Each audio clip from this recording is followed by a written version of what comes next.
So this bottom larvae, pupae, caterpillar, or whatever we call them, is they kind of like, I guess they call this outside the exoskeleton. So right now it's just moving around inside of that. He's kind of shaking the top one a little bit, but there's 3 of them that are close to this stage, and this guy looks like he'll be the first because he's been doing this for quite a while. We call them J's, where they kind of hang in the J position. Usually once they start to straighten out, like that one, as opposed to that one. There's the J on the top.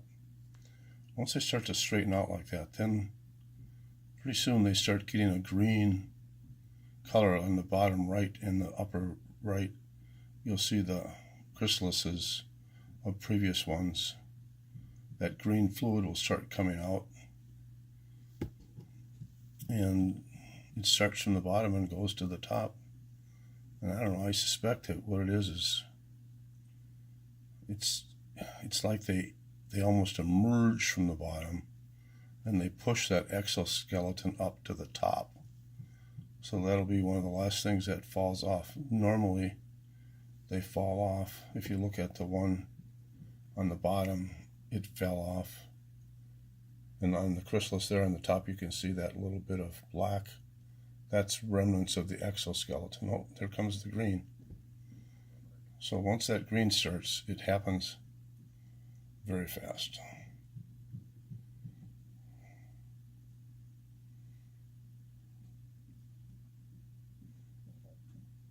And I suspect within probably an hour to 2 hours, these other J's will turn into chrysalis. And it's really kind of odd.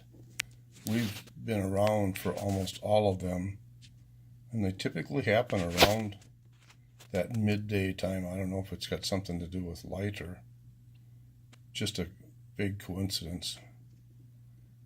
But this guy is shedding his exoskeleton, and you'll see the green, and there's little bits of gold there. Actually, the chrysalis are it's a very beautiful greenish jade type color, and there's little dots. They literally look like gold.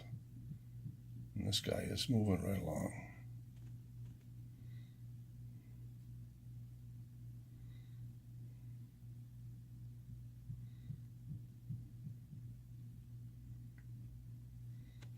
And as we said before, it takes about 10 to 14 days for this whole process to work. There's our little butterfly incubation system here. We encourage them with horizontal branches because they like to lay underneath a horizontal branch, and they check around to make sure that there's plenty of space for when the butterfly wings are, when they're stretching their wings. And they look closer than that on some of these because we've kind of piled a lot of them in one spot here. And then later on we will I'm trying to get this to not be blurred.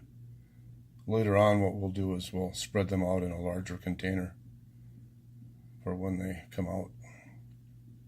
We have 4 more that are ready to go into J's, probably 2 today, and then we have 2 that are quite juvenile at this stage. One of the caterpillars is probably only 3/8 of an inch long. The other one about an inch long. So this guy is pretty well getting ready to shed that exoskeleton. Usually they start thrashing around quite a bit now, and that dried exoskeleton kind of ends up falling off right about now. And sometimes they stick to that upper stick. I think there's about 9 in here right now, chrysalis, and only one of there he goes. So there we go. We went from a caterpillar to a chrysalis.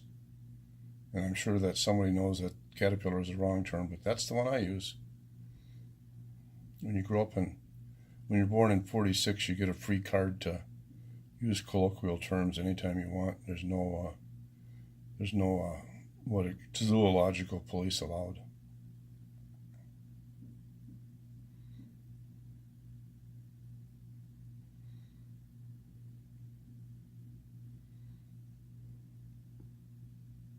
Like I said before, he's just getting comfortable in that new digs, and I'm sure they're rearranging parts and pieces. And from that, and that chrysalis, when you think about these, they're maybe at the most, there's kind of a larger top. At the top, they're maybe 3/8 of an inches in diameter, and they go down to probably slightly more than a quarter. Maybe that's 5/16, and they're probably less than an inch long overall. And from that comes a monarch butterfly. So there we go.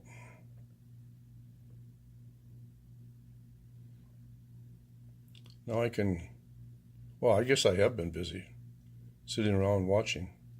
Have a great day.